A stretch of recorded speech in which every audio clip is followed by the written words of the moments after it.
Lesson 1.3, Using Midpoint and Distance Formulas.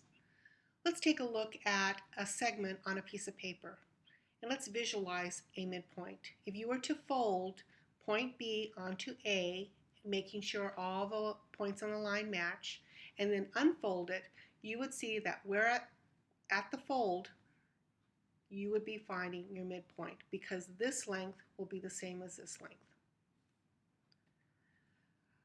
Our essential question, how can you find the midpoint and length of a segment in a coordinate plane? Before we go any further, make sure you set up your notebook, the heading of the notes, the essential questions, and here you can see a list of vocabulary words and spots for formulas. You can stop the screencast at any time to copy down the notes and then resume when you are ready. In a skateboard, segment VW bisects segment XY.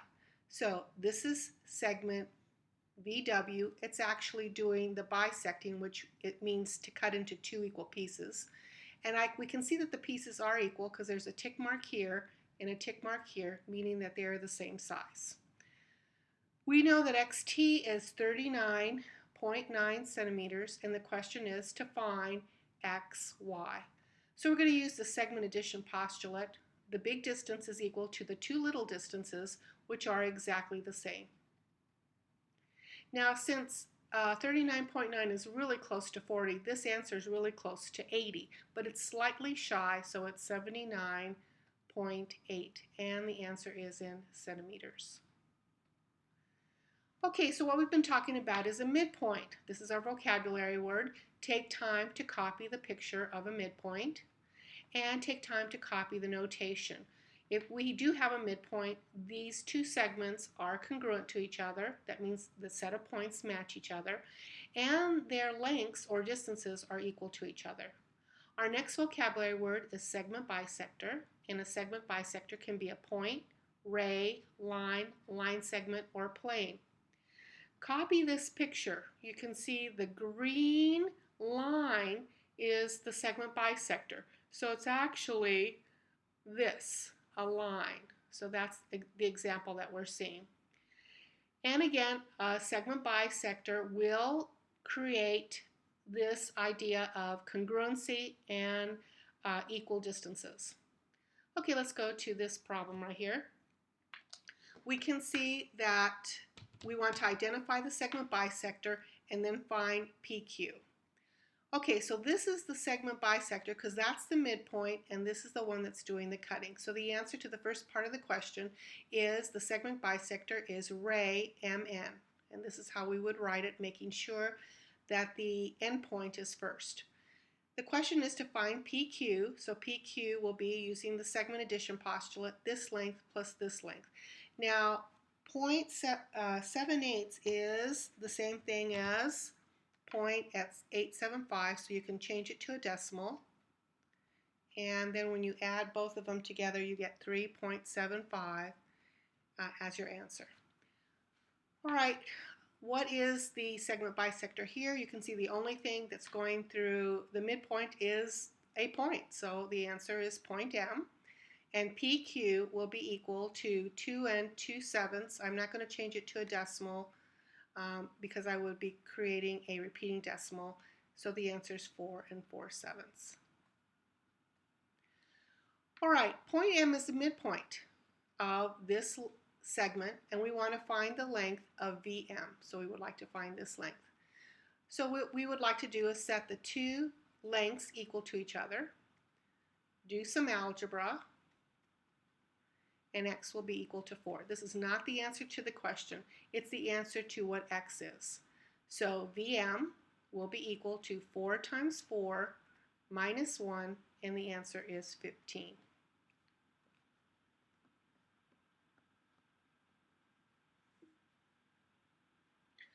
Identify the segment bisector for PQ. This is the segment bisector. So the answer to the question is it's line L. Now we'd like to find MQ, which means I'm going to set the two lengths equal to each other. Solve for x and x is equal to 2. Again, this is not the answer, but it is the answer to help me find MQ, which is right here. I'm going to put 2 into there. So 11, take away 2 times 2, and the answer is going to be 11 minus 4, which is going to be 7. And that'll be the length of MQ. Identify the segment bisector. This is the segment bisector. It's going through the midpoint. The answer is line N. And we go through the same process, setting the distances equal to each other. And we're going to get 2x is equal to 15. X is equal to 7.5. And to figure out RS, we'll be finding the length of one of these and then doubling it. So I'm going to put 7.5 right into here. So RS will be 2 times, and I'm going to do 4 times 7.5 plus 3. So this is going to be 2, and that's going to be 30 plus 3. That's 2 times 33. And then the answer is going to be 66. So that'll be the length of RS.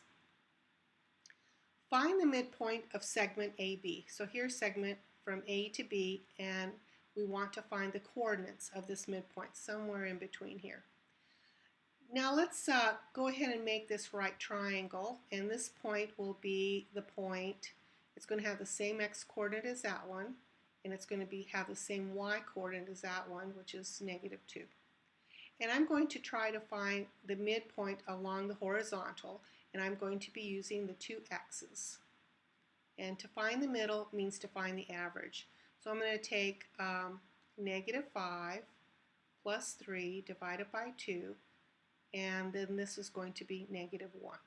So at -1 is the halfway point, and you can see 1, 2, 3, 4 units to the right, to the left, 1, 2, 3, 4 units to the right. So that is going to be the midpoint from here to here. Now I'd like to find the midpoint between the y coordinates here. And again, I'm going to find the average. And then this answer will be 1. So right here at 1, that's the halfway point at 3 units here, 3 units here. Now if I were to go across here, and I were to go up here, this point right here that has an x coordinate of -1 and a y coordinate of 1 is what we call the midpoint of segment AB. Okay, what we just did is what we call the midpoint formula. And this right here is what I did with the actual numbers. I took the x's, added them up together, divided by 2, and that'll be the x part of my answer. And then I took the y's here and divided by 2, and that'll be the y part of my answer for the midpoint. All right, let's go ahead and do some examples. I'd like to find the midpoint. So I'm going to take the 2 x's, add them up and divide by 2.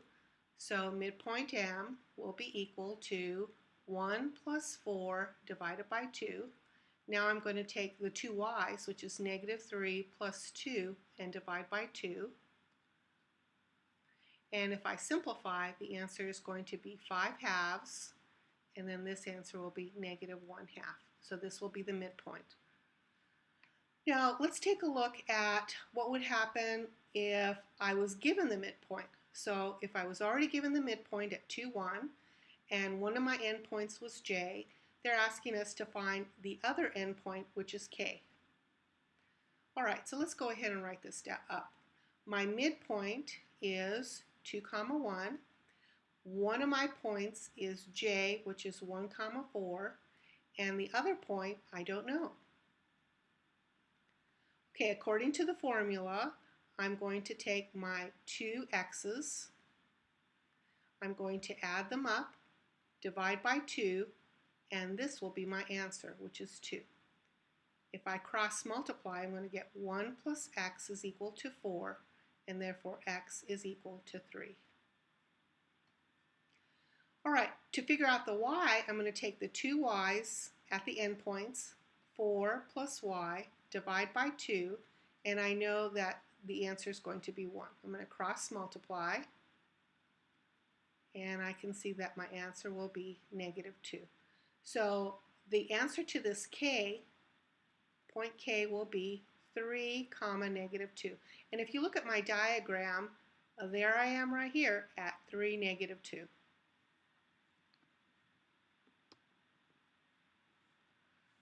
Okay, why don't you try it? Stop the screencast and try this on your own, and then go ahead and start it up again. And I'll go ahead and write down the answer after you try it on your own. Okay, so this particular answer, M, will be equal to 1 plus 7 divided by 2 and 2 plus 8 divided by 2. So the answer will be 4 comma 5. Now here's one of those problems where the midpoint has been given, one of the endpoints has been given, and we are to find the other endpoint. Now we can go through the process I showed you a few minutes ago, or you can do something else. Knowing if you have a graph like I have, then what you can do is you can say, well, to get to the midpoint I had to go up 3 units and over 1. So to get to the other endpoint, I'm going to have to go up 3 units and over 1 as well. Now remember, the midpoint was this, so you will have to go over 1 unit, that'll mean 3, and it'll have to go up 3 units, and up 3 units for 4 is 7. So instead of going through all the algebra I showed you before, we can actually use the graph to help us. Our next item is to find distance AB. So the distance from A to B, we would like to find that distance. And again, this point is 3 comma negative 2. Again, it matches the x's here, it matches the y's right here. Now, this distance right here, we can just take the 2 y's. We can take the absolute value, 4, take away a negative 2, absolute value, and the answer is 6. You can also actually just count and see that this is 6 units as well. Now we can take the x's and we can take the absolute value of their difference, and this answer will be equal to 8. Or you can just actually count all the units and see that it's 8. Okay, when this is done, we have a right triangle and we can actually find AB, which is a hypotenuse squared, is equal to 8 squared plus 6 squared. And then to figure out AB, I'm going to just take the square root of 8 squared plus 6 squared, which will be root 64 plus 36, which is going to be root 100, and the answer is 10. All right, now what I just did was the distance formula. Remember how I took the absolute value of the difference between the x's. When you take this number and you square it, you no longer need the absolute value sign. Again, I'm taking the y's away, and it's the absolute value, but since I'm going to square it, I can drop the absolute value, and I have this. So here is the distance formula. All right, so let's try to figure out PQ. PQ, you can see that these are by 5s, by 10s, I'm sorry. So this is 10, 20, 30, 40.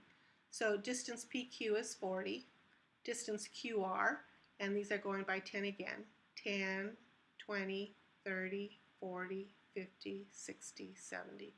So this distance is going to be 70, and we'd like to find PR. So we can actually just use the distance formula. PR is equal to root, and then we're just going to do 40 squared plus 70 squared. And this will be 1600 plus 4900, and this will be the square root of 6500. And 6500 is 65 times 100. Square root of 100 is 10, so it's 10 root 65. That's the way to do it with a Pythagorean theorem. The other way to do it is with points. This point is 10, 50, and this point is 80, 10. And you can actually find the distance using the distance formula. So I would take away the two x's. So that'll be 80, take away 10, squared, plus, now we're going to take away the two y's. So since I started with 80 here, I want to start with 10 here. 10, take away 50, squared. This number will be 70, so this will be 70 squared. Notice how that matches with the 70 I have up there.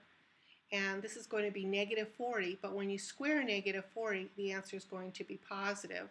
So I'll write negative 40 squared, but I know that when I square it, I will still get the same answers I did over here. I'll get 4,900 plus 1,600, and that will simplify to 10 root 65. Okay, our last problem. This is our exit ticket. Why don't you try this problem? Stop the screencast, get all of those answers, and then when you restart it, I will show you the answer. Okay, we're back, and here is the answer. You can see I found the midpoint by averaging the x's and averaging the y's, and I figured out the distance using the distance formula, but I also showed you using the Pythagorean theorem. And this is the end of lesson 1-3.